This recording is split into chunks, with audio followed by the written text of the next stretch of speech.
All right. Good evening, Wendy, a little seasoned minister, and Connor. Good to see you guys. Man, it's such a blessing to have you guys in here. Feels so much better when you're in the company of like-minded people, people that are irreverent truth seekers. And that's what I think about when I think about this community. I want to apologize for not going live Friday. The last few weeks have been really tough on me. I had worked, at one point I was on call, and then I'm no longer on call, and work's been really tough. Work's is dramatic, I guess. And so I get overwhelmed sometimes with it. I'm not as young as I used to be. So Friday evening I came home and I tuckered out, and I was out until about 10 a.m. the next day. And then I had a few errands to run and whatnot. Of course, I wanted to work on a pretty decent presentation for you guys, because Revelation 6 is a very, very in-depth and intriguing subject or topic. But before I dive back into Revelation, and if you've been following me in this new series I've built here, we're going line by line, studying and understanding where this millennial kingdom deception began and ends, and how it was created through this remarkable journey of studying Revelation line upon line, precept upon precept. And for those that don't understand what that means, it's basically just looking at this book, at each individual line, reading it for what it says, understanding what it says, and then moving on to the next part without changing what it's telling you to fit whatever mold of accepted reality you've built in your mind. That's what this is. So that's why I'm going over it the way I'm going over it. But I wanted to say something else. I wanted to talk about another thing or two before I get off into that. The life I thought I was going to live, the places I thought I would be, and the people I thought I'd meet and know are not always intertwined with what actually happens. One thing that burdened me for the longest time was living for decades without anyone to talk to about the things that are going on in my head. And I'm talking about the things that I've studied. The things like learning and understanding about Jesus. Let's see, this thing is telling me to open my studio. Okay, never mind. That's fine. It's just warning me. But the point that I was getting at with that is that sometime along the way, YouTube and Facebook and other social media type outlets come up, and people start sharing the things they have and the things they're interested in and the things they want to do. They want to get famous. They want to entertain people. And I don't think there's anything necessarily too wrong with all of that. And before you had all the social media craze, you had things like AOL chat. And that's how you communicated with people ways off and whatnot. And outside of that, you were bound to the limitations of travel. How far could you drive around and meet people and come back home? And now we have this social media craze, and it's wild. It's wild because I see a growing number of people hearkening to the words of this book, and more people are coming to terms with it and studying it and reading it for themselves. I think there's been this fanciful delusion spread over everyone that's convinced us that we don't have enough sense to understand and comprehend these words. Find it rather offensive as a Christian. And a remarkable thing happened today. I go out on my first call, and the customers main reason for calling us was a lack of knowledge. They didn't understand the equipment that they bought and the devices they had, and I didn't understand them too much, but I knew enough to be able to talk with them and explain to them how these things work that they have. And as I was talking with them, I don't intend to go to work or to be out and about and have biblical based conversations. I simply go to work with the mindset that I'm here to do a job and that's all I'm here to do. Well, sometimes doing what we do as plumbers, we're also like a therapist. People want to talk to us and tell us about their day and their lives and whatnot. And there's nothing wrong with that. There comes a point where people take advantage of all that, though. They misuse it. And I like to seize opportunities to talk about God. If it hadn't been for my insatiable desire to talk about him, I wouldn't have come to the understanding of where at in time we are. I wouldn't know what these words mean, even though I can read them. And it was just so fascinating. I sit here and I talk to them, and I get this opportunity to brag on the Millennial Kingdom, Little Season, Truth Seeker community.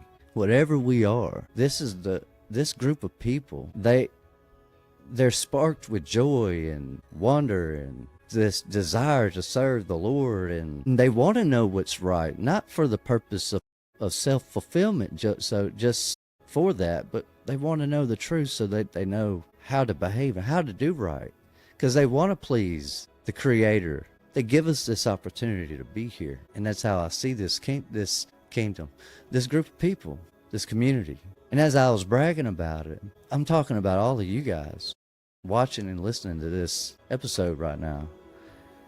I'm talking about all of you and how it doesn't matter that necessarily I don't have the same people in my life to pick up a phone, call, talk to them, see how their day is going, chit chat about my ideas or what I just read, making sure I understand what I'm reading here. For whatever reason, my sound just cut out. Oh, no, it didn't.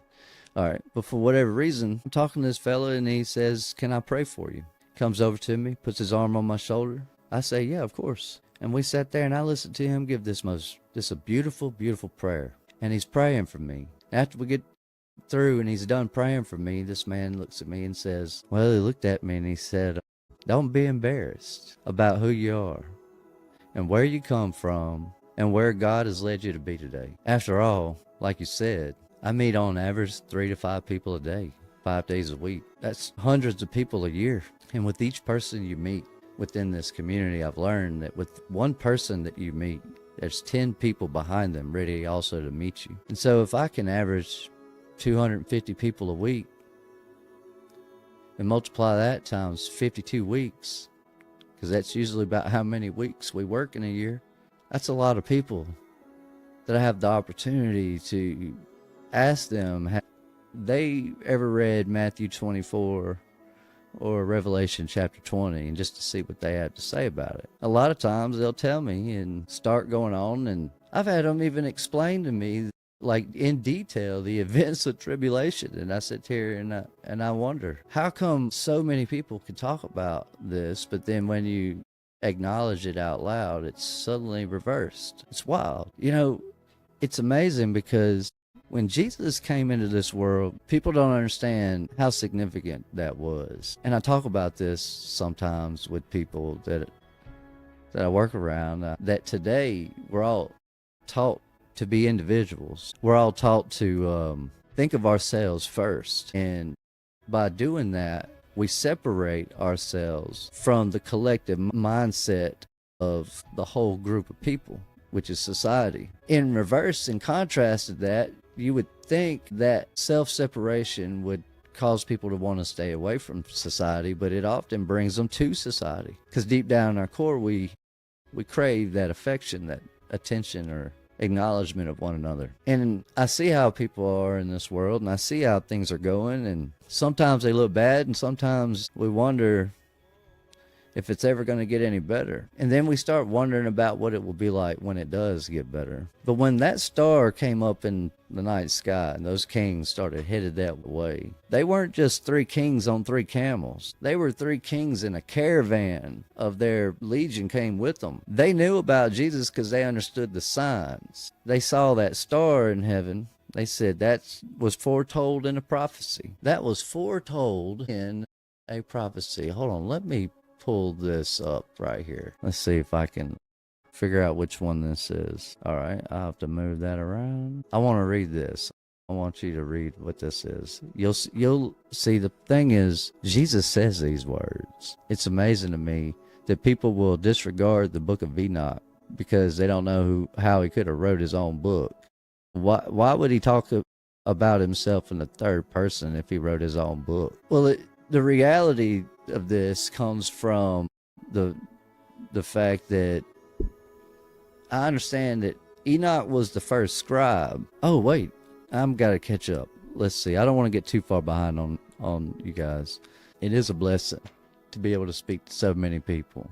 Grateful for this community. I have a lot to say sometimes, and I'm glad y'all listen. Hard to find that even in other communities. I actually never said how many, it actually never said how many kings came. That's right. All right.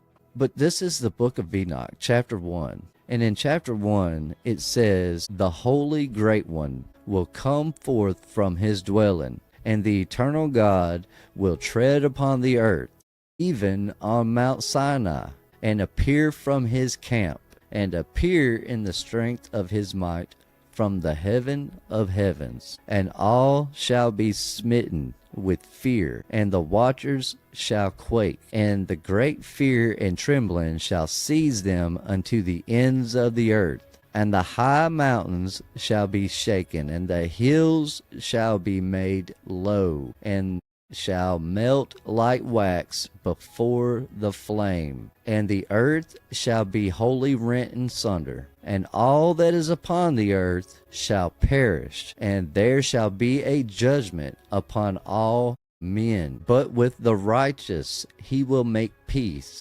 He will make peace, and will protect the elect, and mercy shall be upon them, and they shall all belong to God, and they shall be prospered, and they shall all be blessed, and he will help them, and light shall appear unto them, and he will make peace with them. And behold, he cometh with 10,000s of his holy ones, to execute judgment upon all, and to destroy all the ungodly, and to convict all flesh of all the works of their ungodliness which they have ungodly committed, and all of the hard things which ungodly sinners have spoken against him." Now that's chapter 1 of Enoch. Well, that's not even the first few verses. In the beginning here it does say, "The words of the blessing of Enoch, wherewith he blessed the elect and righteous, who will be living in the day of tribulation, when all the wicked and godless are to be removed. And he took up his parable, and said, Enoch, a righteous man, whose eyes were opened by God, saw the vision of the Holy One in the heavens, which the angels showed me. From them I heard everything, and from them I understood, and I saw, but not for this generation, but for a remote one, which is for to come. Concerning the elect, I said, and I took up my parable concerning them." I highlighted the elect because what this chapter 1 of the book of Enoch was written to you. It was written to this generation of people. It was written to the post-millennial kingdom people. This is who this is written to. This is talking about all the events from Jesus Christ, his birth, resurrection, and all that, all the way up into you and me today. That's what this is talking about, chapter 1. He wrote this, and then he told Noah to seal this up, to close it up, and hide it away, to put it away for a future generation. No one is going to convince me that Noah wouldn't have been clever enough to devise some manner between him and Shem to figure out a way to keep this book disclosed until the 21st century. And suddenly it's been discovered and translated, and now we know what it says. If this book was meant for any other generation, they would have known what parts of this, were meant for them and which parts weren't. These parts here, they didn't. They talked about. He talks about Jesus' coming, his return. He talks about his birth and resurrection in his life, and how he is going to come here and basically destroy this world. But he's going to make peace with it and make peace with us. And things will be good for a time. And anyhow, so I wanted to point this out in the book of Enoch, that what it's talking about when they talk about the elect, they're not talking about the same elect that we talk about when we say elect in the world today. It's just it seems as though, to me, certain people understand this. It's why you'll see certain political signs out by roads and stuff, and some of these political signs will have like elect so and so, but then the other ones will say vote for so and so. You kind of put two and two together. Whoever puts vote on there knows that they're not elect. They're not the elect ones. It's only the ignorant that think they're the elect ones, or the elected. The ones that end up being the elect ones, as you would learn by reading through this book, and there's several chapters here, and I'm not here to go over all of the book of Enoch with you guys tonight, but we can do that at another time. All I'm pointing out here is that this here, that's enough. This here is just showing you, I'm showing you why they didn't want people to know about this book. But they did know about it even in Jesus's day. So it wasn't all just for you and me, but it was for you and me. Okay, so some of our time and Jesus's time, they kind of mix, they kind of coincide. But you're going to see all that here pretty soon. All right, I pulled ChatGPT up because I wanted to show, let's see if I can fix this again. I liked how the writing of it in it was is dark print, or a dark background, or whatever. It makes it easier for me to read. So I'm hoping that it'll make it easier for you guys to read it. All right, that's back in its place. Let me pull that down. We'll put that away. I know that they understood what that star meant. Like, for example, today, if there was a sign in the sky, I'm not trusting anybody to tell me what that sign in that sky means. I don't think any of us have the capability to understand what these stars or these signs mean the way they knew it back in this book, back in the Bible days. And the reason I know that is because in the book of Jasher, you learn a lot more about Abraham. And one thing I learned about Abraham is that on the night of his birth, his father's maidservant also had a child in that same night, coincidentally. And what ended up happening is Abraham's father goes to the seers and asks them, hey, tell me what this means. The seers tell him, well, it means your son is going to kill Nimrod. And at the time, Nimrod, the grandson of Ham, son of Cush, was, for as much of it that matters in the big scheme of things, he was the ruler of the world. He was the king of Babylon. He built the Tower of Babel. And all this was after the flood. Well, Abraham was said to kill him, basically. He was going to end his line, or end him in some way. That was what the signs mean. Well, Abraham gets worried about this, but he's a simp, like a hardcore simp. Not Abraham, but Abraham's father. And Abraham's father goes to King Nimrod and pleads his case and tells him what's going on and explains to him that he has nothing to do with this prophecy. The prophecy just exists. And all because the star signs, the signs, they said that. That's what it meant. That's what that means. And Nimrod was like, all right, that's cool. Bring me your kid and we'll talk about it. So he does. But he thought about it. Instead, he brings his maid servant's child, who had just been born, hands him over to Nimrod. Nimrod crushes his head with his heel. And when he crushes the head of that baby, a whole life and bloodline ceased to exist. But Abraham's line got to carry on.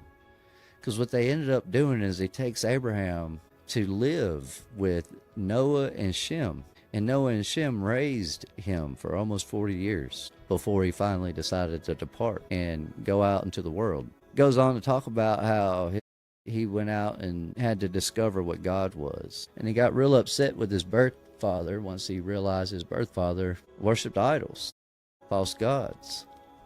And as he fusses and whatnot, it riles up the king, realizes he's been befooled, and tries to kill Abraham again, only Abraham don't die. So Nimrod banishes him, basically, sends him out into the wasteland. And that makes sense to me, that it would have been a wasteland when you consider that the flood destroyed everything. And these people only mere a few generations after the flood, so it's not like the whole world would be like it is today. So I imagine it was pretty tough on Abraham being out there, but all this because of a sign in the sky. Well, they believed it because they don't believe in this. They don't believe and understand the same way we do. Our individualistic minds keep us disconnected from all the things that are true in this world. That's why it's always humbling when I talk to Mr. John Fry. I haven't talked to him a little while. He'd be surprised to know I got his packages is on the way.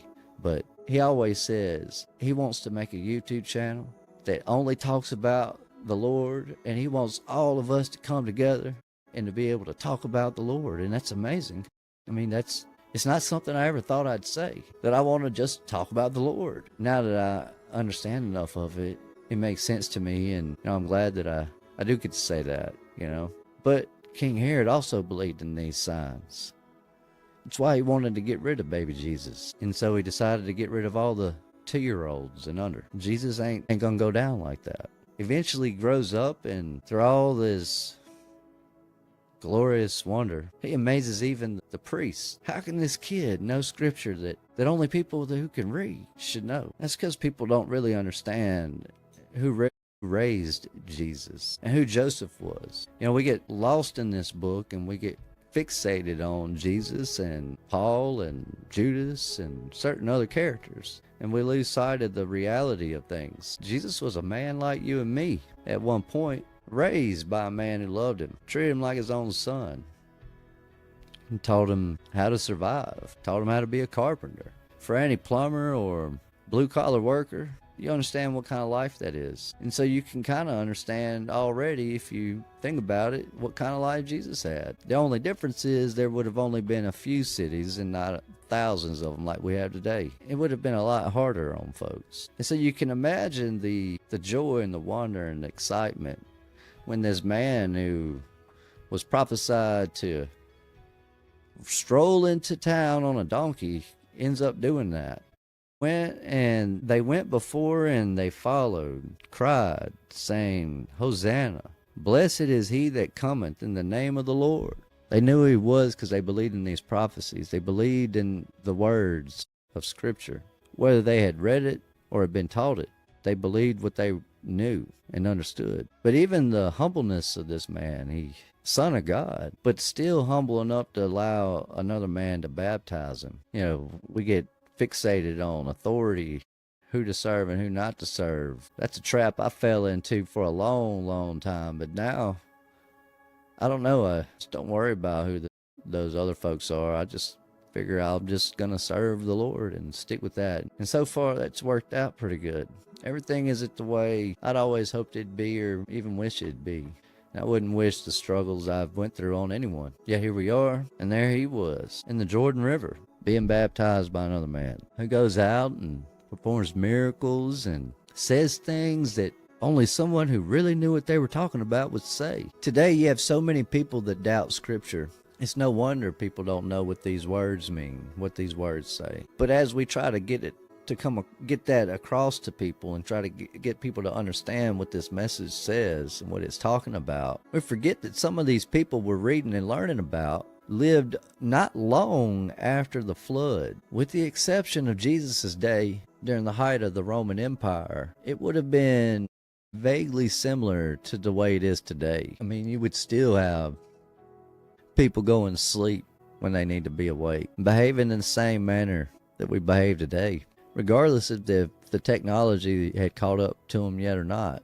One thing's for certain, we can't build like they built, and their stuff lasted. Well, for the most part. And then you have these men that Just drop everything for this fella. You had a tax man. You know he was wealthy. You know he had money. He had a license to steal. He was just doing his job, taking everybody's money, but gave it up and walked away to follow Jesus. And what a thing that must have been, you know. I think about that today, how difficult it would be even for me to just drop everything and go. Then you have the age-old story of greed. Love of money ruins a lot of people, just like it did Judas. You know, and Judas took that 30 pieces of silver. It wasn't an act of evil that we lost from. It's an act of evil that we gained from. It's a different perspective on looking at it when you think about all the bad things in the world that have happened in time. The murders, war, all the bad things. The things you can't say without censorship. And as all these bad things happen, they've happened so that you could be here. Because without them, just the same as without all the good, you don't exist. But neither would have Judas. He wouldn't be here either. But then they go arrest him. And growing up, that meant something to me. I don't think it really struck me until I saw that movie Passion of the Christ. You know, I don't think I really understood how significant it was when Jesus went on trial. You know, how the purpose of it and how it's different and how trial on earth is different than trial in heaven. You know, that even goes into like how we condemn today in society. The way it works is you commit a crime, you get caught, you get judged. Then once you're judged, you get sentenced. Once you do your sentence, if you're alive, you're free. If you have a get out of at some point sentence. But God doesn't do it that way. God sentences you first, and then you're judged. So then that made me wonder, what about all the people that are dead now and in hell? Maybe they don't stay there. Or maybe they get judged. Maybe they do their time and they get to come out. It would explain things how this man went to hell and brought a bunch of folks back with him, but sent here to save a people, and they rejected him. And he wasn't a plumber with a small YouTube channel. He wasn't Connor, the cult of Con. He wasn't Spirit of in Truth, Wendy. He wasn't any of these people. He wasn't a normal person. He was the Son of God. And that stands out. And yet they still rejected him. Makes you wonder how. How could they be so blind? And I would argue to say that they were very educated in Rome, about the same as we are today. But in 33 AD, after this crucifixion, there were several events that were taking place during that same time period. We learn in the book of Maccabees, if you read through that they were already having civil unrest among the Jews or the Israelites and the Romans. Even before Jesus was born, there was already civil unrest. However, when Jesus was crucified, the people really started revolting. And we are taught in certain areas of historical study that this was the Jewish-Roman War, the Maccabean revolts. They call it several different things. Y'all need to chill out. But they call it several different things. And one thing I learned about all that is that a lot of these events are happening simultaneously as Scripture is unfolding through the New Testaments. We don't realize that. As Jesus is getting carted away and killed, right after that, it wasn't like the whole world just went into chaos and calamity immediately. I mean, there was almost 40 years before Jesus returned. The entire events of tribulation did not last the entire 40 years. What did happen during that 40 years, though, is they slowly turned an entire generation against the entire idea of Yeshua HaMashiach.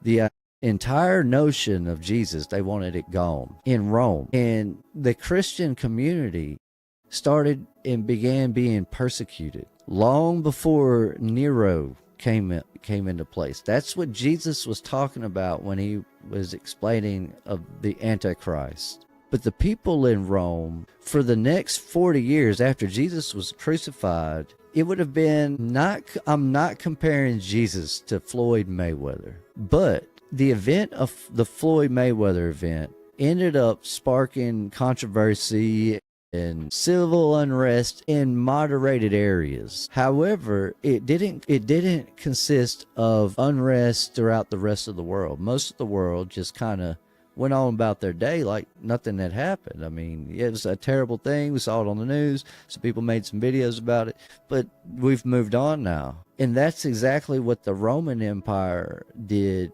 right after Jesus was killed. They just kind of went on about life like nothing ever happened. Everything's the same. Nothing's changed. Yeah, it sucks that them Jews, they had that guy killed, and then that's about all they would have really cared about it. As an example, if any one of us were alive and lived in Rome, Rome was huge. Any part of Rome that was separated from Jerusalem and Jesus, you might not have been directly affected by all the events that were taking place up until that moment of 70 AD when Jesus returns, and the 7 years prior to that, the tribulation. Outside of that, most people just kind of go on back to life as it was. You know, they just carried on. We notice in Revelation chapter 6, and I saw when the Lamb opened one of the seals, and I heard, as it were the noise of thunder, one of the four beasts saying, "Come and see." I wondered what that meant. But to know what that means and know what any of this means, you gotta know what happens first. You gotta go back to the beginning. What led up to this? At this point, I'm assuming most people that would watch my channel have a vaguely good understanding of the scripture. They know the word pretty well. So you know that there were tension brewing between the Christians and the Romans. A lot of the Christians ended up going into hiding. They were keeping their message secret. And that was until 63 AD when Nero begins to persecute the Jews. Well, not just the Jews, the Israelites and the Christians. And he starts killing Christians everywhere. Like, if you were found or accused of being a Christian, you were killed on the spot. There was no go to trial and prove whether or not you're a Christian. I mean, they seen you, they got you. You know, it was over with for you. It's not a time that any of us should or would want to live in, which kind of captivates me when I think about how strongly the modern Christian community can reject this little season millennial kingdom message. Because if I'm wrong and this community is wrong, then it's about to get as bad as you can imagine it being, but worse than that. It's about to get really bad. And why would you want that? Because they're under this delusion that they're going to avoid all consequences for all of their actions, all because they believe in Jesus and they asked him into their heart, be their Lord Savior, and they were baptized in a church in front of people. But you know, that's not what was going through Peter's head when they crucified him and they hung him upside down on a cross. And then you had Andrew. He's on a cross, but he's spread out. They make his cross like an X. It's why there's something to this story about St. Andrew's cross. You got James, the brother of John. He fell upon a sword. You got John at Patmos, and now he's in prison.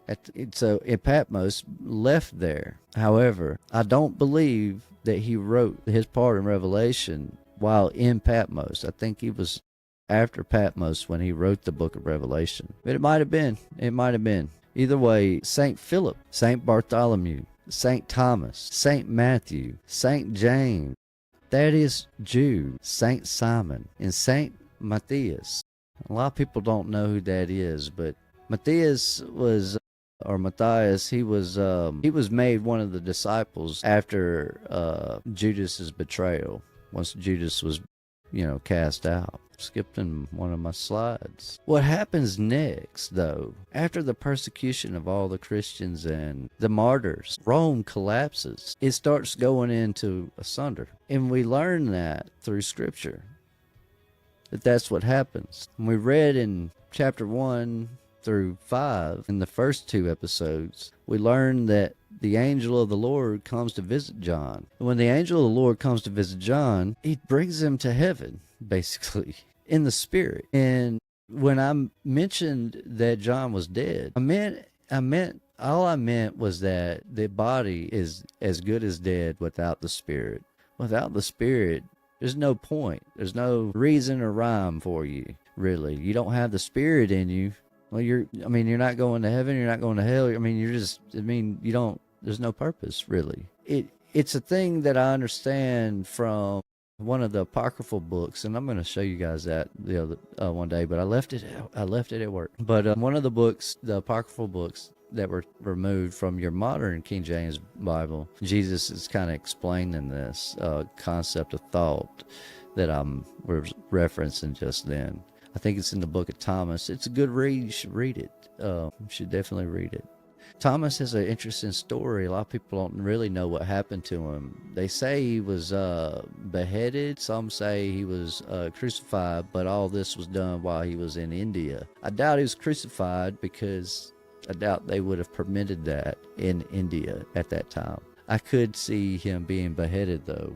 That would coincide with their practices at that time. But either way, John ends up joining the Spirit. In the Spirit, joining the Lord and the angel of the Lord in the Spirit. And then he gets to see Christ in his eternal glorified body. It's really amazing, really, to think about how you would behave, how I would act. I meant to say this earlier when I was talking about Enoch. We'll say the phrase I am a lot. Like I am this or I am that. And one of the answers I believe I have for the why Enoch would be written in third person is because I believe that most people wrote about themselves in the third person up until probably the Greek and Roman era, when that mindset changed. And the way we talk today, we will say I am in place of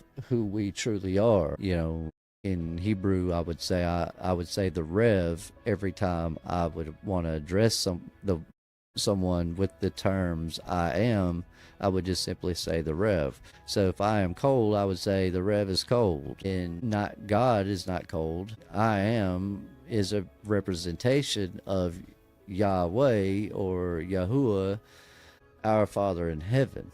So to sit here and go, yeah, well, that's what, that name doesn't really matter and this and that.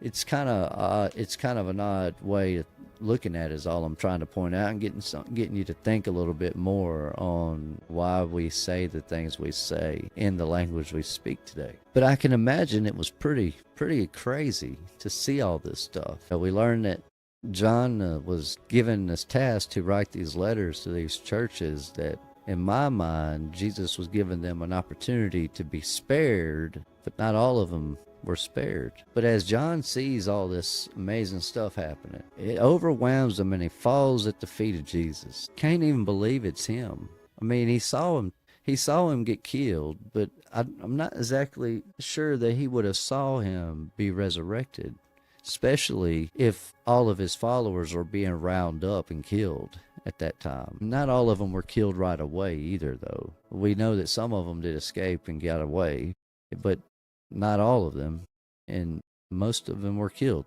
But here, this would have been the first time John had seen Jesus since the last time he saw him was when he was right before he got killed on the cross. So then it makes more sense to me when I think about why he would fall at his feet. And as we kept on reading, if you keep on reading, you come to an odd proclamation of thought.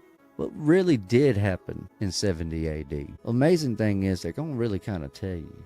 And it's all about to start telling us real soon. Because like I said in episode 1, Revelation is not a book of future events. It's a book of the past, the present, and the future, but it's through the perspective of the audience of John in Patmos. We learn in chapter 6 a great deal of what actually transpires during this time period that would be John's current day. As in the days after this revelation, this is what's going to take place. That's what chapter 6 is about. And we read here that when the that he saw the Lamb that had opened one of the seals, and I heard as it were the noise of thunder, one of the four beasts saying, Come and see. And I saw and behold a white horse, and he that sat on him had a bow, and a crown was given unto him. And he went forth conquering and to conquer. Now, this is all illusory. This is just fancy way of describing a mass of an event, the mass whole or entirety of an event. All of this, every part of this description is a piece of a prophecy, and that prophecy, all of this is talked about. They talk about it in Daniel, it's talked about it, Isaiah talks about it, and it says, I saw and behold a white horse, and he sat on him a crown, and had a bow, and a crown was given unto him, and he went forth conquering and to conquer. What's happening at this moment? You have 70 AD is happening. Jesus is returning at this moment. And as he's returning, he's conquering the kingdoms of the earth. All the kings will be made to bow at Jesus' feet. And when that angel had opened the second seal, I heard the second beast say, Come and see. And there went out another horse, and that horse was red, and power was given to him that sat thereon to take peace from the earth, that they should kill one another. And there was given unto him a great sword. This description of this seal, this second horseman, is letting you know that as a result of this conquering, the difference in that is your mindset is based on physical violence. It's because that's what we're taught war is. We see it in movies, and people join the Marine Corps all the time. So we definitely know what war is. However, in this moment, in verse 2, when he saw the white horse that sat upon him, a crown was given unto him, and he went forth conquering and to conquer. And if you remember in chapter 2, when we were reading about the letter to the Church of Asia, Jesus basically tells them, if y'all don't chill out and repent, I'm going to come there with the sword of my mouth. He's not saying that he's going to come there and with a tank and cannons and machine guns and AKs. He's going there to talk. And he understands that when he talks, the people there are going to listen to him. And that's not going to be good. And because people weren't listening to the word, the gospel, there becomes civil unrest. And that's where you have the red horseman when he comes in. He says power was given to him that thereon to take peace from the earth, and that they should kill one another. And there was given unto him a great sword. This was real battle here. This isn't the sword of the mouth, it's a different sword. This sword is for death. And when he had opened the seal, when he opened the third seal, I heard the third beast say, Come and see. And I beheld, and lo, a black horse, and he that sat on him had a pair of balances in his hand. Welcome, Cage Fighter. Good to see you here. You're never too late. Whether it's now or later, any time is the perfect and right time for you to be here. We're glad to have you here with us. Shalom, shalom, shalom. Before I lose my train of thought, though, while I was in ChatGPT, I asked it to help me with these images. And what I did is all I did was copy and paste from the words of the Bible, pasted them, and said, can you draw an image? A lot of them it didn't want to do. I had to kind of coerce it into making the image. But here, I thought it fascinating because the third seal, when it says right here, and when he had opened the third seal, I heard the third beast say, Come and see. And I beheld, and lo, a black horse, and he that sat on him had a pair of balances in his hand. You know, I remember reading that the first time because I had learned a little bit about the Egyptian mythology. You know, I learned about Anubis. I learned about the Egyptian gods. And I learned that in school. I learned about it in college. I mean, I've had experiences. I've been to Egypt. I kind of know a little bit about that lore or story or history, whatever you want to call it. And I find it fascinating how the third horseman of the tribulation actually very similarly mirrors. Yeah, Anubis mirrors the black horseman. I get lost in this stuff sometimes, my mind starts racing. There was something else I wanted to show you right here. I asked ChatGPT, I said, can you give me a breakdown comparison of the black horse, famine, and the Egyptian god Anubis? All right, let's see if y'all can see. I'll need to fix this. There we go. And so I asked it this, and it says the black horse, famine, in Revelation 6 and the Egyptian god Anubis share some thematic similarities, but they represent distinct concepts within their respective religious and cultural frameworks. Here's a breakdown comparison of their symbolism, roles, and attributes. The black horse, famine, symbolizes famine, scarcity, and economic hardship. The rider carries a pair of balances, scales, suggesting the weighing and rationing of food during a time of scarcity. In comparison, Anubis is the Egyptian god of mummification and the afterlife. He is closely associated with death, judgment, and guiding souls to the underworld. He is often depicted holding a scale used to weigh the heart against the feather of truth. It's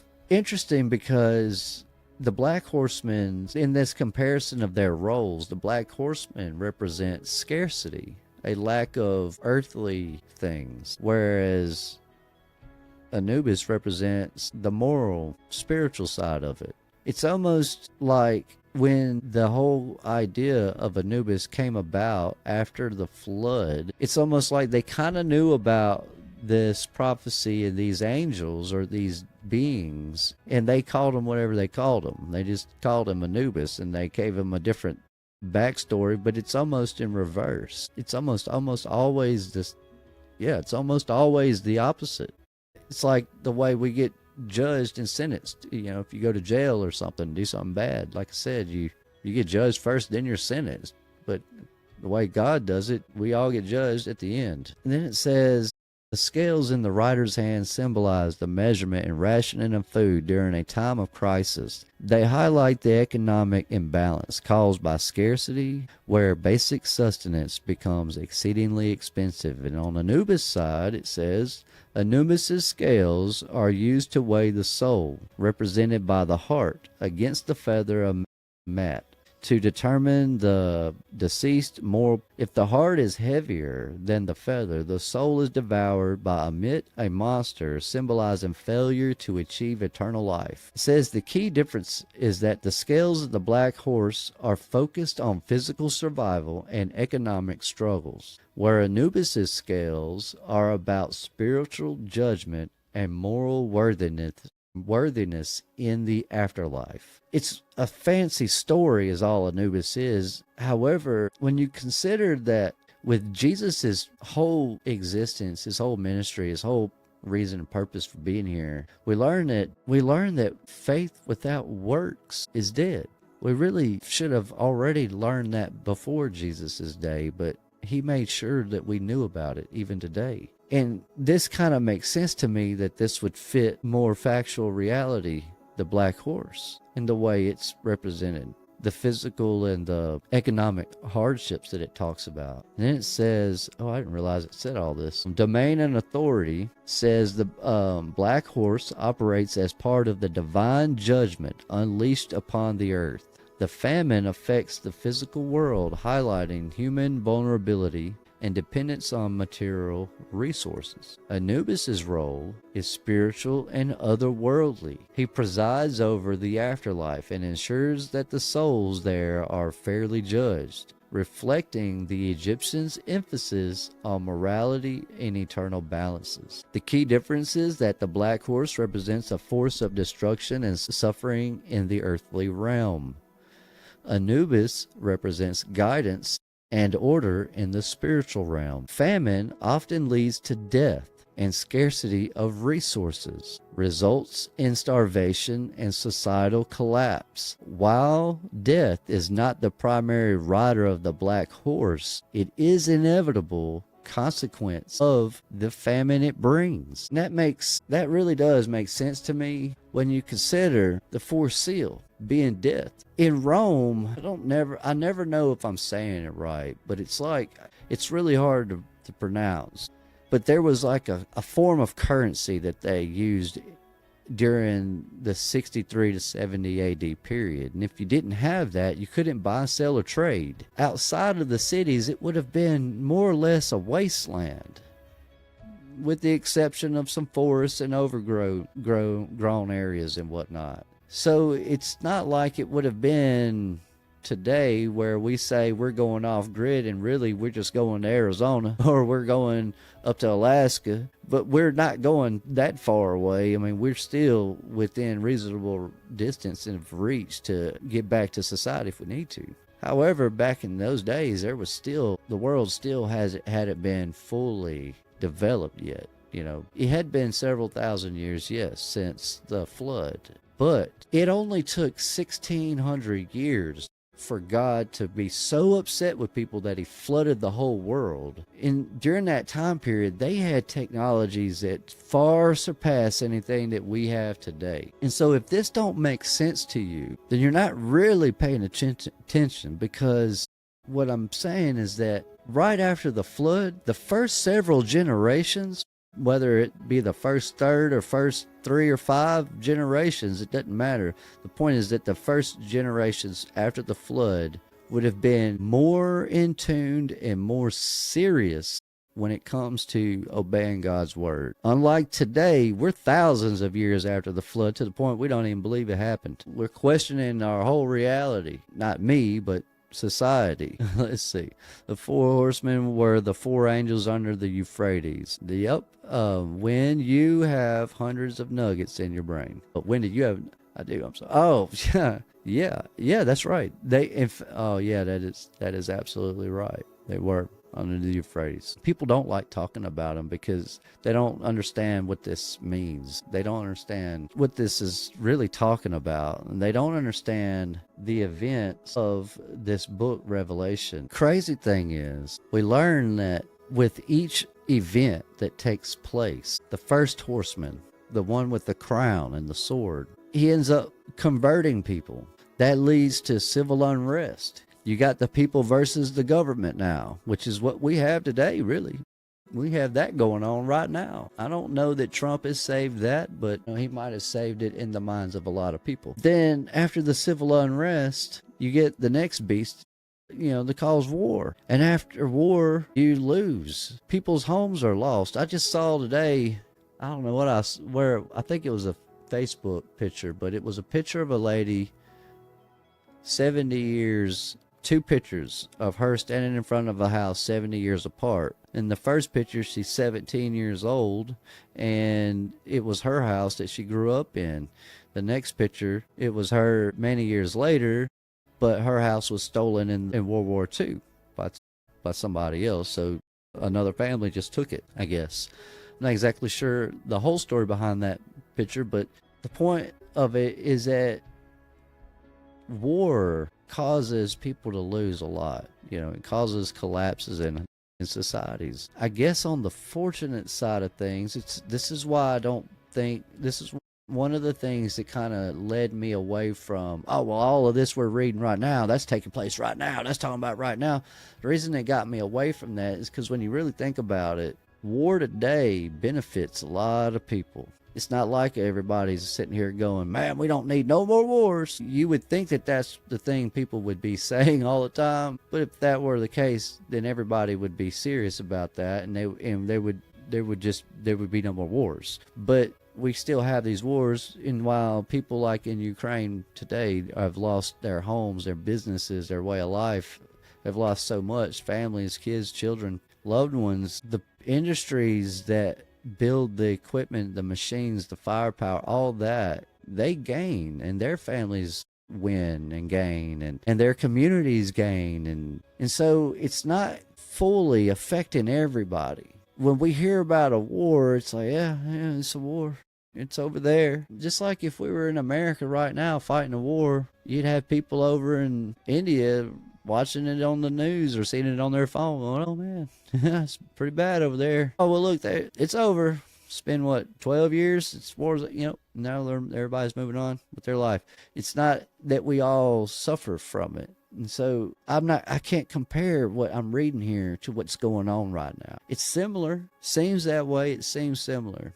But this is what made me think when I was reading this. That's where I was at, because I've experienced some of this war that we have in our day. And so I just don't think that the red horseman would have been, I just don't think he would have been in our day, is all I'm saying. But I understand the cause and effect of the events that would have taken place. With that, you have, it says, and I heard a voice in the midst of the four beasts say, a measure of wheat for a penny, and 3 measures of barley for a penny, and see thou hurt not the oil and the wine. All that's talking about, or what they're referring to in verse 6 is they're referencing the events of verse 5, where it talks about the third seal, and then it says the beast says, come and see, I beheld lo, a black horse, and he sat upon him, a pair of balances. He's telling you what happens. People just lose it. Then it says, oh, well, I'll just read it. It says, a measure of wheat for a penny, and 3 measures of barley for a penny. Now, we don't understand what that means. What is that? What that means is a loaf of bread cost them a whole day's wage. It's what that means, basically. Things were so expensive, no one could afford to live. They were completely dependent on society's governments, their governments, to help them. Much similar to the way we are today. I've been thinking about this a lot when you think about the fires in California and all those homes. What's interesting, I heard on the news today, they were talking about what the city councils are talking about doing with all those abandoned lots, they called them. Not everybody's losing, sort of. If you're considering worldly things winning and losing. But it's not a worldwide thing. We're not all exactly affected by every little event. Not like this. Not like this is talking about. He says, when he heard, and he opened the 4th seal, and I heard the voice of the 4th beast say, come and see. And I looked and beheld a pale horse, and his name that sat on him was Death, and he followed with him. And power was given unto them over the 4th part of the earth, to kill with the sword, and with hunger, and with death, and with the beast of the earth. What this is telling you is that what that's referencing right there. Oh, let's see. Well, I'm not gonna. This is a lot of trouble moving all these screens around. I didn't even think about getting that part set up, but this is maybe I can look that up in a little bit, but. What this is referencing is back in the New Testament parts. You got Matthew all the way up to Revelation. So wherever it is in there, I can't remember where it is in this moment. I've never memorized verses. It's never been a thing I tried to do. But there's a part in there where Jesus is explaining to the people or to his disciples what it's going to be like and whatnot. And he talks about how the animals will be eating people and whatnot. That's what this is talking about. This is happening in this moment. This is current events. And power was given unto them. And I looked and beheld a pale horse, and his name that sat on him was Death, and hell followed with him. And power was given unto them over the 4th part of the earth, to kill with a sword, and with hunger, and with death, and with the beast of the earth. He's telling you what Jesus was telling them several years ago before he was crucified, that this is what it's going to be like. You'll know because these are the signs. This is what all it's going to be like. And he tells them that this is what it's going to be like. And from that pale horse, though, as bad as these events are, the martyrdom, the beheadings, the deaths, all the people that died for his name's sake. And when he had opened the 5th seal, I saw under the altar the souls of them that were slain for the word of God and for their testimony which they held. And they cried with a loud voice, saying, How long, O Lord, holy and true, dost thou not judge and avenge our blood on them that dwell on the earth. What this is telling you is that all the people that were getting killed, all of those martyred Christians, this is them in heaven going, wait a minute. We know that we're here at now, but you're supposed to judge us and them. Why haven't you judged them yet? Like, what's going on? And I'm not saying that they were confused, but this is what they're saying, basically asking, what's going on? Why aren't you judging them that dwell on the earth still? I mean, they're still down there living their best life, doing what they want to do. You know, all roads lead to Rome.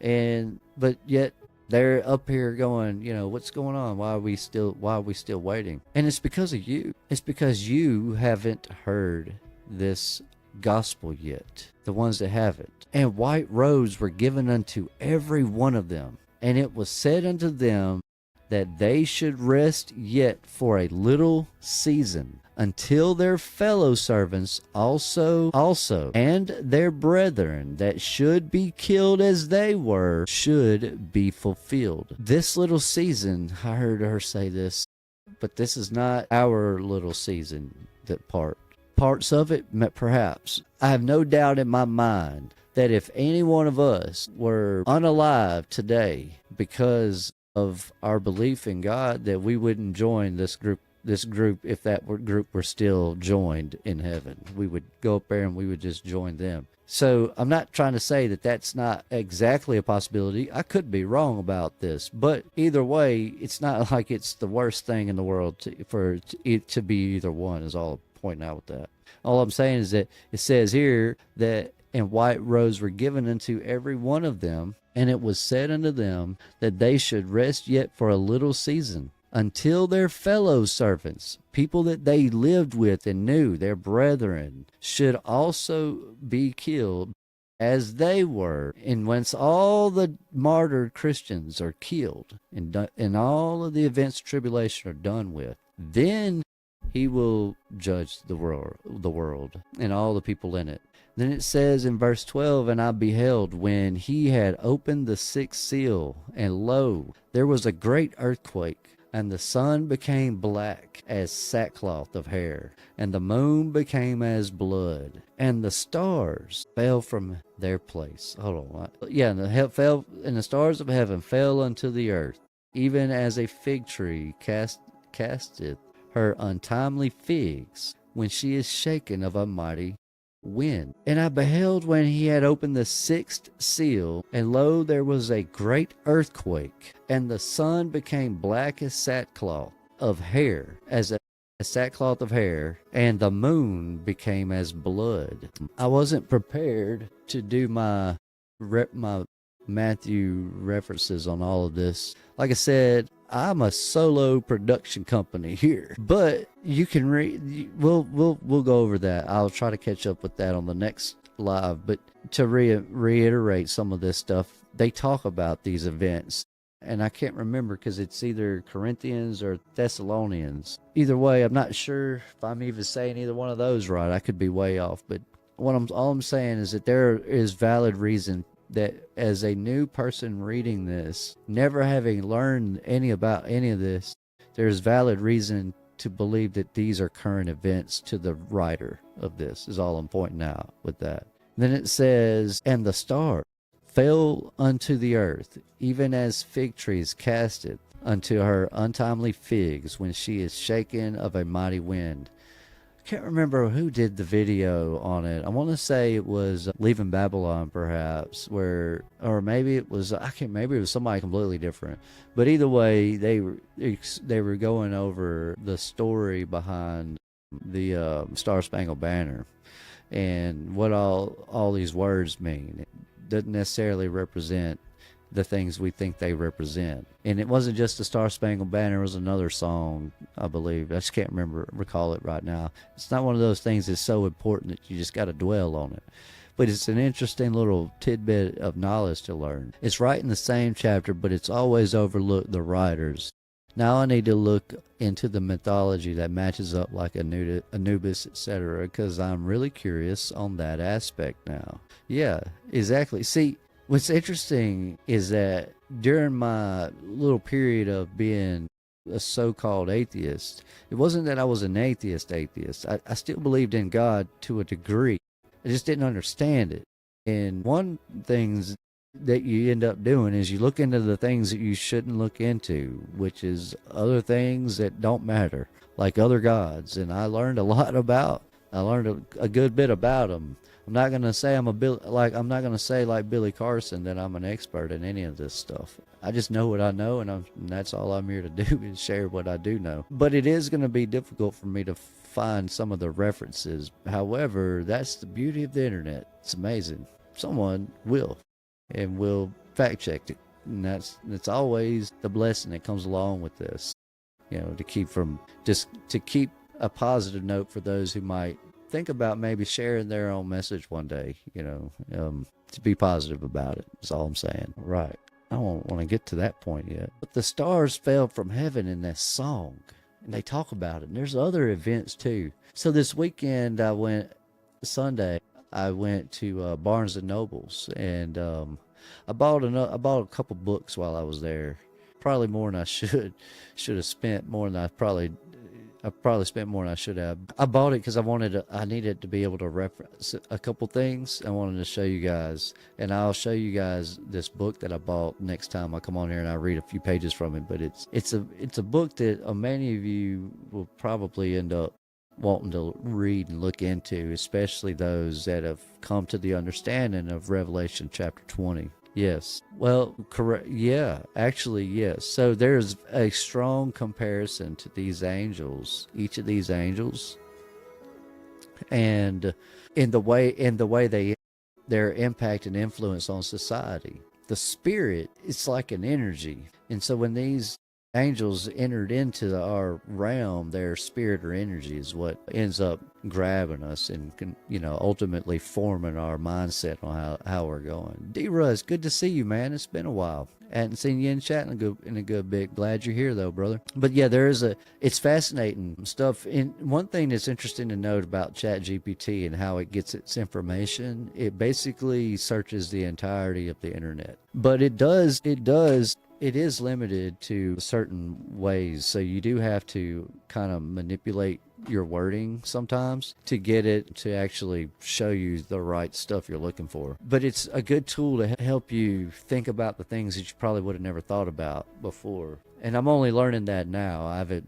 I'm not an expert on ChatGPT. I just thought it was interesting that I could copy and paste and not even ask it anything, and it just comes up with this whole narrative here, which I'll pull that back up. It shows this whole narrative that's really interesting to read and whatnot. And what I'll do is I'll take all of this and I will copy and try to figure out a way to copy and paste this entire conversation thread with ChatGPT on my Discord. So if you guys want to check that out, I'll at some point, that link should be available on my home screen if you ever want to go there and check that out. And all these pictures and these slides without the wording, I'll put these pictures in my Discord as well. So if anyone wants them for any reason, they'll have access to them, if you want them. But I see D. Russ has joined us. And of course, you're not late, sir. I started early. I started at 8 p.m. now, instead of 9 p.m. because I've noticed that 9 runs till 11, which if you're on the East Coast, that's going to be 12 midnight. That's 10 to 12, and that's really late. But at the same time, that's like on the West Coast, I would say. So if I start at 9, that's 7 their time. So if I start at 8, that'll put it at 6, and a lot of people are getting off work around that time or doing stuff around the house, and usually are tuning out by listening to something while they're doing whatever. And it just seems like it may be a better time, and it's helped me too, because staying up that late is difficult on me, because after I'm up late like that, even after I could quit the stream and just hop in the bed, I still gotta wind down. I still have to do a lot of prep work, I guess, is all I'm trying to say with that. So you're not late. I just started a new time. I have been doing a lot of thought and soul searching on a good and permanent schedule. What I like that you guys are here and have joined me tonight. And I know I did kind of prepare more in advance, sort of, but I want you guys to be able to have your mindset scheduled around when I'm going to be live streaming or posting and whatnot. And so I kind of want to, I'm thinking maybe I'm going to try to start with Tuesdays and Thursdays. So like tonight, we're in episode 3, we're going over chapter 6, Revelation. But the next night would be Thursday. And I know it's Monday right now, but I'm going to need Tuesday and Wednesday to help me finish preparing what I want to prepare for chapter 7. But regardless of that, if I can, I will probably start doing my live streams from 8 to 10 on Tuesdays and Thursdays, and that leaves time open for better presentations and for me to catch up with how all this technology works. You know, I'm kind of behind the times. Let me slide this back over where y'all can see it a little bit clearer. But getting back on track, and I wish I got off at 2:30. I get off at the worst time. I don't have too many routes of travel that I could take to get to my home in a speedy fashion. It's going to take a while no matter which way I go, but each way I go, everybody else is also trying to go that same way. They're also trying to get home all at the same time, and everybody's in a hurry, and everybody's in competition with everybody else. And so it's always a nightmare trying to get home. But when traffic's really bad, it's even really worse. However, days like today, when it's cold, you know, we don't know how to behave anymore down here in the South. So it's pretty nice because you can get on the road and there ain't as many people as it normally would be. Kind of makes you wonder why so many people get out here in public yet want to act like they're not out in public. You know, it's an odd thing that we've bulled ourselves into. Oh my goodness, man, I've looked into that. I don't know. I would like to work from home. I really think I would, but I don't know how competent I would be in that, being real with myself. So I don't get too far off track. It says over in verse 13, and the stars of heaven fell onto the earth, even as a fig tree casteth her untimely figs when she is shaken of a mighty wind. And there are songs, there are books, there are stories, I have to try to find it. Some of this stuff is super hard to find, especially now that I've reset. I had to restore my computer, so I kind of lost some things. But there's a book that I was reading a while back that it was basically a book of different diaries and journals from people from the 1800 time period, and some of them were talking about having seen the stars falling from the heavens and whatnot. It's pretty amazing, some of the stuff you learn about the people that were in the insane asylums and the stuff that they were saying and talking about. Their grandparents seeing Jesus, you know, riding down on a cloud, and they're going, you know, and they're talking about it, and the people of that day are going, "Oh, you're crazy, insane asylum." That's where they ended up going into. It were the remaining people. And when you think of it from that perspective and context, it really makes you wonder. Like when I'm thinking about the Civil War, for example, if everything we've been taught is a lie, even the whole act of the Civil War may have been a lie, or its purpose. See, the villains are usually the Southern people. You know, we're called the hospitality state down here for a reason. You know, we have Southern pride, Southern joy, and Southern hospitality. If they were so bad, it kind of makes me wonder if maybe the Civil War was actually fought not so that the North could defeat the South, but so that they could eliminate the remaining remnants of any memory of what happened during Jesus's millennial kingdom and after that. They had to get rid of it. And then they sold us this story about these two sides didn't get along over taxes and slavery. You know, it's really, really terrible the way they explain that. I'm from the hospitality state there, D. Russ. Or let me rephrase that. That's where I reside. And then it says in verse 14, and the heaven departed as a scroll when it was rolled together, and every mountain and island were moved out of their places. Now, Jason Jack did a really good explanation of this, and it's I think he references chapter 19 and so on. But actually, Mississippi, that's right, down here in the SIP. But what this is talking about right here is that the heavens departed as a scroll when it was rolled together, and every mountain and island were moved out of their place. That's when the land masses of our quarter of the earth that we reside in. And if you've seen that in my other videos, I show the earth and the four quarters. What I am pretty much basing my belief on now, that we're in just one quarter of it, but our land masses were together, but are now separated, which is why they fit. However, the actual landmass that we learned about as Pangea itself is still there. It's still a giant landmass. It's just separate from us. But our quarter of Earth that we live in, those lands separated. They moved away. Yes, there's a lot about the Civil War that makes the whole narrative about it very suspect. It just doesn't seem to align with the way that they say that it does, the way that it went about. They have Columbus and then Keesler Air Force Base down on the coast. That's probably where he was. Yeah.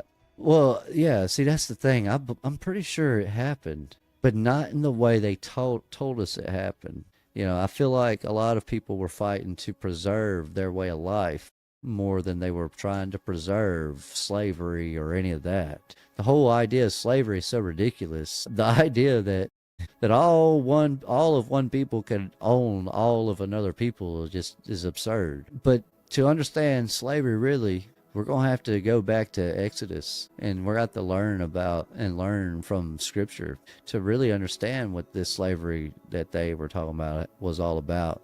But this isn't one of those debates necessarily. Let's see. Yeah, it isn't. Yeah, it doesn't have anything. I don't think it has much to do with any of the reasons they told us it did. I think all those reasons were made up. And just like the whole writing of the whole idea that there was all these 20-year-olds and then this 80-year-old Benjamin Franklin writing the Declaration of Independence and the Constitution, all that just doesn't make sense. Not the Declaration of Independence, but the Constitution and the amendments, it just doesn't make any sense. And then when you think about the Civil War and how all that worked and how that went down, it's like, well, I don't know. It just doesn't, none of it makes sense to me is all I'm saying. Just looked enough, I've read enough to know that some of it is too suspicious. Let's see what they have found, what you guys have found. A lot of construction took place in the same period the war was going on. Who built? The men were all at war. Yeah, and I've wondered that, If we get fed these pictures of like fields where they say that, oh yeah, this war took place, or this battle took place in this field. I suppose there were some people that were alive during that war, that time of war, but they would know better than we would, obviously. But during that time, they would have been, I don't know. You would only believe what's going on around you, not just off of what you're seeing, but what you're being told about what it is all I'm saying. And it seems to me there's not a whole lot of battle pictures, but there's a lot of pictures of men in their uniforms kind of hanging out, in these little, it's almost like picture perfect scenery, more like stage scenes, kind of like, your old timey photos you might take at the fair or something like that. It's kind of what it seems like to me. But when I think about that and start looking into all that stuff, but that's neither here nor there at the moment. Finishing this part up I'm going to move all back to where I was before I lose my train of thought again. But and the kings of the earth, and the great men, and the rich men, and the chiefs, and the chief captains, and the mighty men, and every bondman, and every free man, hid themselves in the dens and in the rocks of the mountains. Let's see that I didn't pull that up. I didn't show you guys that. See if I can find it. I might not have put it in here. I don't think I did. Nope, I didn't put it in here. I left one of my slides out, but I had another image to show you, but it was showing that it was just a picture of them showing Chat GPT, I guess, or the AI after this was showing that When I asked it to show me the kings of the earth, the great men and the rich men and the chief captains and the mighty men and every bondman and every free man, and hid themselves in the dens and in the rocks of the mountains, it showed a really nice, cool image of how all the people were hiding, and the angel was flying around outside looking for them and stuff, and he was gathering some people out of their hiding places. And, you know, so it didn't matter what they did, they couldn't escape.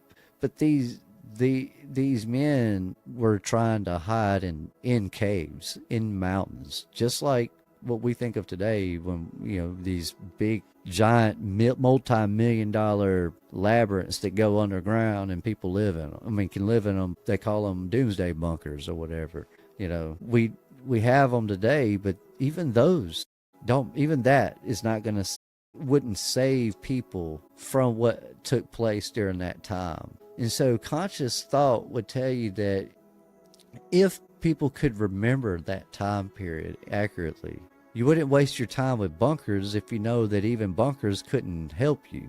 There'd be no point in doing that and wasting your time with it. So the only reason I could see people really focused on trying to build bunkers today is they think that this isn't going to happen again like it did last time. And they're right to think that, because it does later on tell us that no matter how bad it was for these people during tribulation, it's not going to be that bad ever again. But it doesn't mean that there won't be any more consequences for anything ever. It just means that it won't be this bad. Not to say that it won't be bad, it won't be this bad. So what I'm referencing there is what happens after us. Like immediately following right after us, after our time here is over. It's weird because I kind of feel like I have this gut feeling, let's put it that way, and I don't like to share my feelings on stuff like that too much. I like to keep those things private, but some things I do like to share, and the reason I like to keep those feelings in like that, and I don't mean like every feeling, I mean when I have those random thoughts like that, because I like to go and research my stuff before I start vocalizing my thoughts way too much. But I wanted to show you that. But this is all. That's all this is telling you, and that's what this is talking about. Then it says, "Into the mountains and rocks fall on us, and they said to the mountains and rocks, fall on us, hide us from the face of him that sitteth on the throne, and from the wrath of the Lamb. Save us from," they want to save us from, let's see, I'm going to pull this back up. They're crying. They're suffering. People are terrified. They've done everything they could to live in this world and hold on to it. Yet they're begging the angel of the Lord to spare them. They're begging. They're doing the same thing that everybody as a Christian today thinks is going to happen someday. So that they're going to be, Jesus is going to return, and he's going to say, I don't know, depart from me, you workers of iniquity, doers of evil, no good, you lukewarm Christians, depart from me, I never knew you. And they don't think that's going to apply to them, though. They think that only applies to the people that don't accept Jesus. Well, there's a difference in accepting Jesus and obeying Jesus. There are a lot of people that, whether they like it or not, have to accept that Donald Trump is now their president.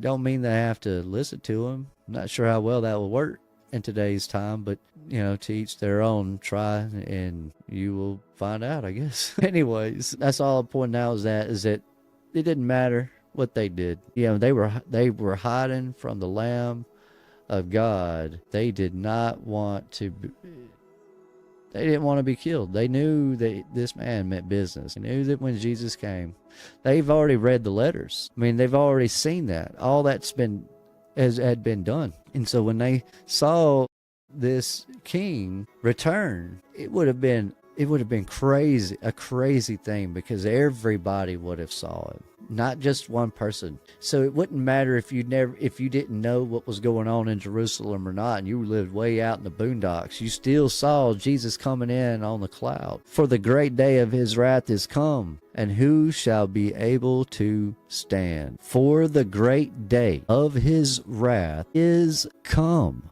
This is present tense. For those who struggle with grammar, this is present tense. It's not past, it's not future. There's been no deception on past tense or future tense in anything we've read so far, so there's no reason to assume that anything we're reading now is trying to deceive us. This says, for the great day of his wrath is come, and who shall be able to stand? He's shutting everybody down right then. This is it. That's what this is telling you, that this is happening right now. Not in 2025, not in 2024, not in 2026. This is happening before the events of the 1,000-year reign that have already taken place. And as we continue this series, we'll move into the next few chapters, and we'll unlearn and relearn what these words mean. If that's your goal with, being here, and that's my goal for you, is to help you relearn and unlearn the falsities that come along with the deceptions of this little season that we're in right now. This is a short time period. It's not that long. One of my helpers today made a neat little comment. He said, it's weird to think about that we've only had 47, and that is pretty weird to think about. We've only had that many. We haven't been around that long. This time period doesn't last that long. Whether or not this time period ends next year or 1,000 years from now is not really relevant. Just like, did I lose it? Let me see if I can pull that back up. All right, it's struggling here. All I'm saying is that whether it's next year, 5 years, 200 years from now, or 1,000 years from now, if we're wrong in the little season community and none of this has happened yet, and it's about to happen, the best we can hope for is that when we die, we get to join this group of people right here and get to sing that song, when are you going to judge everybody? We're waiting. What's going on? We're waiting. When are you going to judge everybody? They're trying to get that. They're up there singing, asking him, when is this going to end up happening? So it's fascinating stuff. For the great day of his wrath has come, and who all shall be able to stand. Whether it's next year, this year, or 1,000 years from now, or it's already taken place. If it's taken place, that's even better for us. It's even better for all of us, because we don't have to worry about what comes next in chapter 7, chapter 8, chapter 9, 10. We don't have to worry about these horsemen. We don't have to worry about these apocalyptic events. We don't have to worry about the stars falling from the heavens. We don't have to worry about none of that. We don't have to worry about any of this. What they're telling you is that they're telling you how bad it was, but we don't have to worry about that. But let's say, for the sake of worldly arguments, that it does, that we do have to worry about that. And if we do have to worry about this, it doesn't matter. We still get glorified bodies if we end up dying for his name's sake. So if we die now, then we end up joining that group if none of this is happening, because that's what that righteous group is there for, to help bring in. They're the army that comes with Jesus when he returns. That's what they end up being. So all I'm saying is it doesn't necessarily matter if we're right or wrong in this. What matters is that we're trying to serve God. And the only way to serve God truly and accurately is to learn through Jesus, the Christ, who came, lived, died, resurrected, and came back, ruled like he said he would, but now we're simply just waiting for him to come back. Good night, D. Russ. It's good to have you here, my man. Good to have you. It is pretty late, and we are wrapping up for this evening with this. But let me catch up. Makes you wonder why the ones prior to Washington weren't counted, huh? I think that time period changed many things. I think it did. I think that they came to an agreement that basically said, okay, we can kind of keep things y'all's way, but we're going to kind of do things these other ways. We got to follow these strict rules. Now, if you disobey the rules, you lose certain things. It's kind of like today. If everything's going well and enough people complain about it, the government steps in, and next thing you know, it's regulated. And essentially, I think they end up just taking it from them. I don't think that they're the villains that we've been taught, that they try to teach you, is all I'm saying. That the Southern people were not the villains. If anything, it'd be the opposite of that. It's sort of creepy how they fell into the cracks. You're right, it is. It's very creepy. But that said, look, I'm going to pull, I think I had one more picture I wanted to show you. Let's see. Yeah. So I just wanted to reiterate this. So obviously, this isn't real.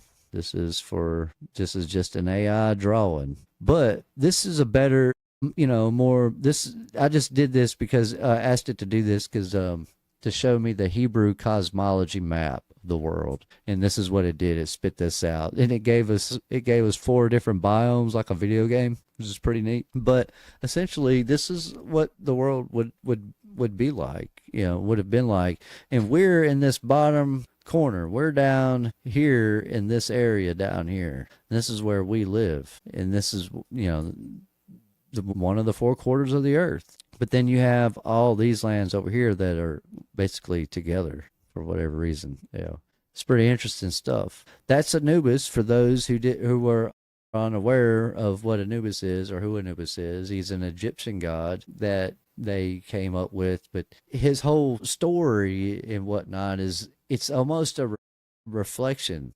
It's a reverse or an inverse or reverse reflection of the Black Horseman. It's all he is. And a lot of the gods are like that, are inverses. And then this was a pretty neat little photo here. I thought this was pretty cool. Now, like I said, I'm going to upload these to my Discord. I'll post them in one of those channels that I have in there. And so if you guys want it, you could have them. You can go in there and get them, download them if you want. Other than that, I don't think I'll keep the words on there. I think I'll just kind of keep them all blank, keep them like that, so that you can use them for however purpose you want. It's just neat. They're just neat photos that ChatGPT came up with. There's nothing that you need to cling to or hold on to or anything like that. It's not anything we need to idolize. Well, the Hebrew pictograph tet is a circle with an X in it, which is earth, and father's basket, so it makes sense AI did that. Yeah, exactly, it does. It makes sense today. Yeah, exactly. That's basically all I was saying. And that's the thing, I don't really even have to explain myself too much. Like I seem like I have to explain everything else to a lot of other people. This community is full of bright, very smart people, regardless of your culture, creed, or background, or where you come from. The people in this community are people worth knowing, is all I want to point out with that. And if you don't know what the Millennial Kingdom is and you hear someone talking about it, that's a conversation you might want to jump into. Because I can promise you that person that's talking about it is unlike any other person you've ever met. And I don't mean that in a bad way, of course. It's all good stuff, but they're amazing people, That don't make, I'm not saying I'm perfect or we're perfect or that we're all great people. Just saying that, it's a good community. And like Wendy said earlier, it's a community where you can say the things that are on your mind when it comes to the truth in Scripture without having to worry about ridicule. And that's the thing, there are a lot of people that would know this stuff right now had they simply not been rejected for asking the questions when they did ask them at some point in their life. And I think a lot of us ended up asking questions at some point. And if you're like me, you kept on asking, that's for sure. I mean, yeah, exactly. That's for sure. Well, I read what you just said as I was saying it. But that's, you would not, it just wouldn't be this. It's just not the same. That's right. They're open-minded and willing to hear each other out. It's why I'll listen to people even now that I know I don't agree with them. Because just because I don't agree with them don't mean that they're wrong necessarily either. But it doesn't mean that I'm wrong either for disagreeing with them. But I'll still listen to people and hear them out because there are things that are worth knowing within the stuff that you don't agree with. Just like I have a hard time believing in Egyptian gods as being real beings. But that don't mean I don't believe that they weren't based off of real beings. But to have these kind of conversations out in public, it is really tough. We kind of hide from it, but this community makes you feel emboldened. And I'm starting to see that. And more and more people are starting to come around to it. More people are starting to talk about the little season and the Millennial Kingdom. The people are talking about the mud floods, which are leading them to this. miraculously. And people that are talking about the mud flood came from the flat earth stuff. I mean, and people in the flat earth community came from the great deception community. Hey, we're being lied to. Don't know what. Oh, flat earth, that must not just that. It's a lot of stuff. It's everything. Everything has been made up, been made a lie. But that being said, this book is not a lie. The words in this book are the most true words you'll ever read. They're the most important words you'll ever read. And for anyone who has had any struggles in your life, therapy is not the answer. Psychiatry is not the answer.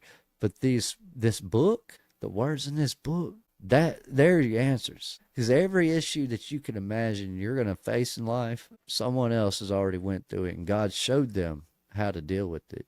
Then later on, you get his son. He comes in, and his son says, hey, y'all aren't figuring it out. Let me break it down even better for you. And he does. And here we are today, still struggling. And we don't have to. God is wonderful. He's amazing. He has helped me more times than I can count. I don't deserve half the blessings that I receive. I just really don't. I really am not doing any of this for me. I'm not that worried about what happens to me at this point. What I'm more focused on is I don't want my kids and my future grandkids to have to struggle and wonder and be confused. I want them to be able to go through life, do the things they enjoy doing in life, but with the comfort of knowing that God is in them, that his word is resting on their hearts, just like he tells us it would. It will be. And they understand who the God is that I serve, so that hopefully they'll serve that same God. And we'll all be able to welcome our Creator and his Son as they return. We'll be able to reach out open arms and welcome them. Hopefully, for our sake, this all does happen pretty soon. I would love to see this all wrap up at some point within my physical lifespan.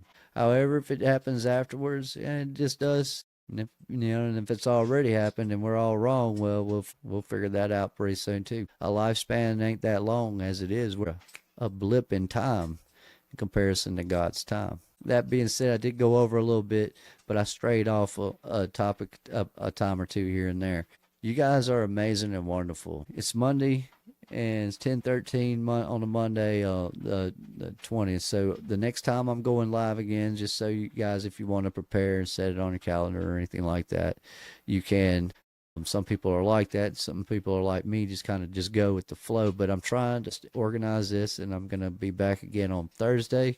We'll pick back up with episode 4 and chapter 7 of Revelation, and we're moving forward. And we're going to help people get to the bottom of understanding what's been misunderstood about this book, when in time we are, and how these prophecies and everything aligns with what's going on today. You guys are amazing and special and wonderful. I love this community. I love you guys deeply and dearly. Blessings, all of you. I hope you all have many blessings, and I will see you guys when I see you guys next time.